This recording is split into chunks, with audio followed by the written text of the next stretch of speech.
তাকে ইনফেক্ট বের করার চেষ্টা করেছে। এটা একদমই মিথ্যা এবং বানোয়াট কথা।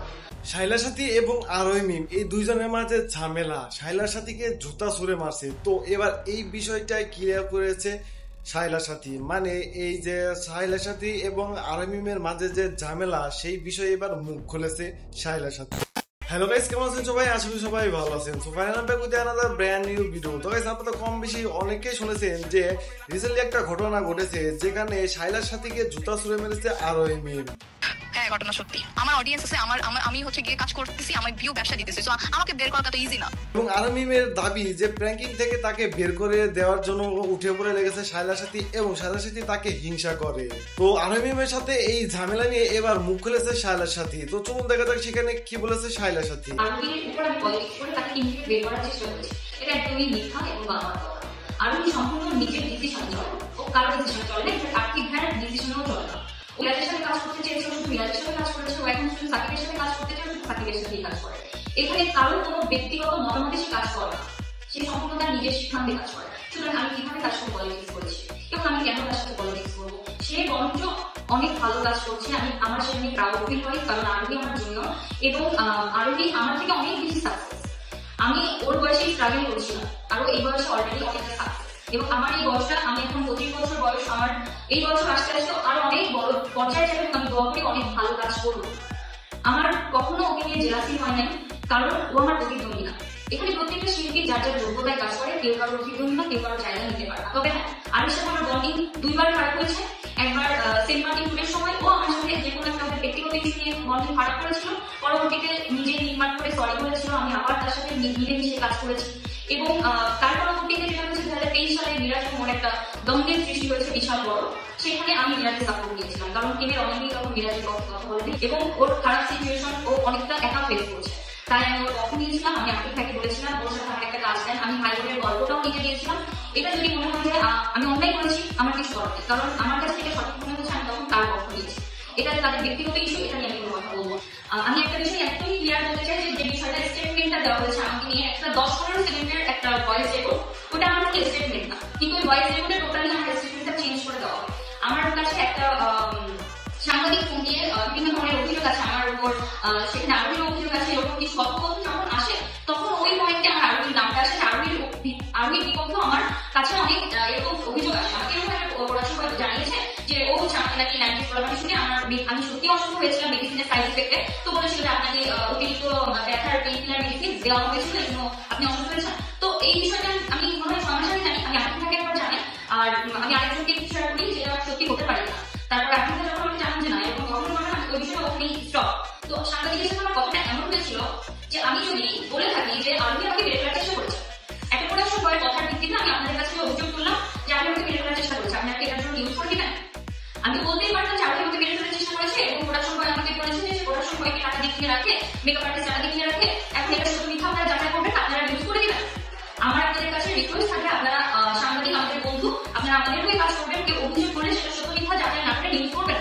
আমি আপনাদেরকে ক্লিয়ার করছি, আমার স্টেটমেন্ট ছিল এরকম, কিন্তু সেটা অন্যভাবে প্রেজেন্ট করা হয়েছে। আমি সেই সাংবাদিকদের বলবো যে আমার পুরো স্টেটমেন্টটা যদি সম্ভব হয় আপনারা প্রকাশ করেন। আমি রিকোয়েস্ট করে বলেছিলাম যে এই ধরনের মিথ্যা ভিত্তিক নিউজ আপনারা করবেন না। এবং যখন তারা এই কথাটা হয়েছিল তখন কিন্তু এই নিউজটা আসে না, নিউজটা এসেছে যখন আমার উপর আরোহী একটা উঠে গেছে সেই দিন সকালে এবং বিকালে আরোহীর স্টেটমেন্ট দেওয়া হয়েছে। তোমার সাথে ওই সময় কথা বলতে আমি বললাম যে হ্যাঁ চল, আমি এই বিষয়টা ওকে ক্লিয়ার করবো, ওর বিষয়টা আমার ক্লিয়ার করা আছে। আমি সুন্দরভাবে তার সাথে কথা বলতে গিয়েছি, তাকে সবকিছু ক্লিয়ার করছি না যে এরকম একটা শুটিং সেটে এরকম হয়েছে, ওরা সময় বলেছে, সে ওরা সময় এখন কোথায় নিজে জানি না, কিন্তু আমি এরকম কোনো কথা সাংবাদিককে বলি নাই। সেই কথা ক্লিয়ার করার স্পেস আমাকে না দিয়েও ডিরেক্ট দুই তারিখে যায়, গালাগালি পর্যায়ে যায় এবং আমার উপর অ্যাটাক করতে চলে আসে। এখন অ্যাটাক করতে চলে আসে মানে আমি চুপচাপ বসেছিলাম এমন না, আমিও তার উপর অ্যাটাক করেই ছিলাম। আমিও তাকে মানে যেটা ইচ্ছা ছোড়াছুড়ি করেছি, মারামারি হয়েছে, হাতাহাতি হয়েছে। একটা পর্যায়ে কিন্তু সবাই এসে যখন আমাকে ধরে ফেলে, আমাকে নিয়ে যাচ্ছিল, তখনও দূর থেকে একটা জুতা ছুঁড়ে মেরেছে আমাকে টার্গেট করে।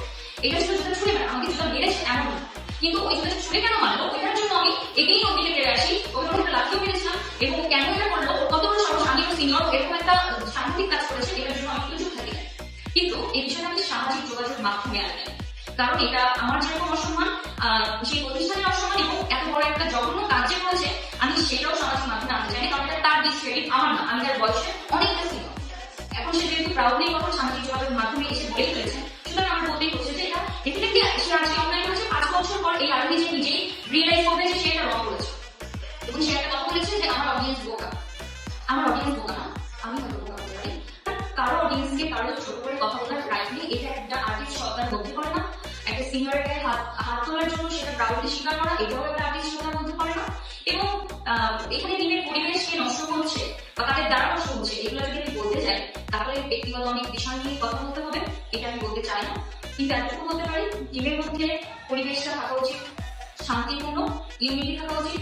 আমি চেয়েছিলাম এই বিষয়টা টিমের মাধ্যমে সামনাসামনি বসে ক্লিয়ার করবো, সলভ করে নিবো, কিন্তু সে সেটা চায়নি। সে সামাজিক যোগাযোগের মাধ্যমে এনেছে, তাই আমাদের আপনাদের শান্তি কথা বলতে বলবো। এখন আমি যেটা বলবো লাস্টলি, যে আমরা যারা কাজ করছি একসাথে, আমরা অনেক একসাথে স্কুলে কাজ করছি, আমাদের মধ্যে প্রত্যেকের সাথে প্রত্যেকের ইউনিটি আছে, প্রত্যেকের মধ্যে প্রত্যেকের ভালো সম্পর্ক আছে, কিন্তু ওরা সম্পূর্ণ আলাদা। আরুণি এবং সাকিব ওরা আলাদা, ওরা ওদের মতো কাজ করছে, এটা নিয়ে আমার কোনো সে নাই। ওদের জন্য আমার বেস্ট উইশেস, ওরা সবাই ভালো করে যে যার জায়গা থেকে তাদের যোগ্যতা অনুযায়ী কাজ করবে এবং সেই অনুযায়ী তারা রেজাল্ট পাবে। এখানে কেউ কারো প্রতিদ্বন্দ্বী না, এখানে কেউ কারো জায়গা নিতে আসে না, কেউ কারো জায়গা নিতেও পারে না। অডিয়েন্স এতটা বোকা না, অডিয়েন্স নিজেদের পছন্দ অনুযায়ী যা দিয়েছে তাকে সাপোর্ট করবে। সুতরাং আমার মনে হয় যে এই বিষয়গুলো নিয়ে অনেক জল্পনা হয়ে গেছে, আমরা জল্পনা না করি, এটাতে নিজেদের সম্মানহানি এবং কাদা ছোটাছুটি করলে মনে হয় এগুলো নিজেদের উপর বেশি করে, কারণ এটা একটা গণমাধ্যম আমাদের নিয়ে 10 জন ইউজ করবে, কিন্তু সম্মানহানিটা আমাদের হবে। তাই যারা টিমের বাইরে নেই তাদের সাথে আমাদের তালনা মিলিয়ে আমার মনে হয় আমরা যারা টিমে একসাথে কাজ করছি তাদের এই ইউনিটিটা রেখে কাজ করা উচিত, এবং এইসব মানে রাগের জায়গা থেকে কোনো ধরনের কথা মন্তব্য করা উচিত না। আপনারা আমার শক্তি, আপনারা যারা দর্শক আমাকে ভালোবাসেন, আমাকে ভালোবাসবেন, আমি আপনাদের জন্য কাজ করতে এসেছি, আমি আমার যোগ্যতা দিয়ে কাজ করার চেষ্টা করবো, এবং এটা অবশ্যই আমার জন্য একটা শিক্ষা। প্রত্যেকটা নেগেটিভের ভিতরেও পজিটিভিটি থাকে, আমি সেটা খুঁজে নেওয়ার চেষ্টা করি। আমার যেসব ভুল আছে আমি হয়তো সেগুলো শুধরে নেওয়ার চেষ্টা করবো, ইন ফিউচার যাতে আমার এরকম ধরনের প্রবলেম ফেস করতে না হয়। তো গাইস, এখান থেকে তো আপনারা শুনতে পারলেন যে আরবিমের সাথে এর আগেও একবার ঝামেলা হয়েছিল, এবং রিসেন্টলি মিরাজের সাথে যখন ব্রেকআপ হয় তখন টিমের সবাই মিরাজের বিপক্ষে চলে যায়, এবং তখন মিরাজ খুব ভেঙে পড়ে। এরপর মিরাজের পক্ষ নেয় শাইলার সাথে, এরপরে আরবিমের সাথেও সম্পর্ক নষ্ট হয়ে যায়।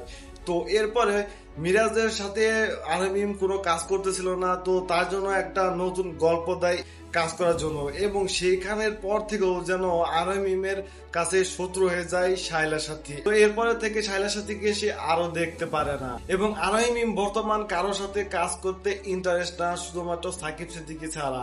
আগে মিরাজের সাথে জুটি হিসেবে বেশি কাজ করতো, এবং বর্তমান এখন শুধু সাকিব সিদ্দিকের সাথেই কাজ করে। তো যাই হোক গাইস, এ নিয়ে আপনাদের কি মতামত অবশ্যই কমেন্ট করে জানিয়ে দেবেন। সো আজকের ভিডিও পর্যন্ত, যদি ভিডিওটি ভালো লেগে থাকে অবশ্যই লাইক দিবেন, কমেন্ট করে আপনার মতামত জানাবেন, শেয়ার করবেন, এবং এই চ্যানেলে নতুন হয়ে থাকলে অবশ্যই সাবস্ক্রাইব করে পাশে থাকা বেল বাটনটি বাজিয়ে দিবেন। ধন্যবাদ।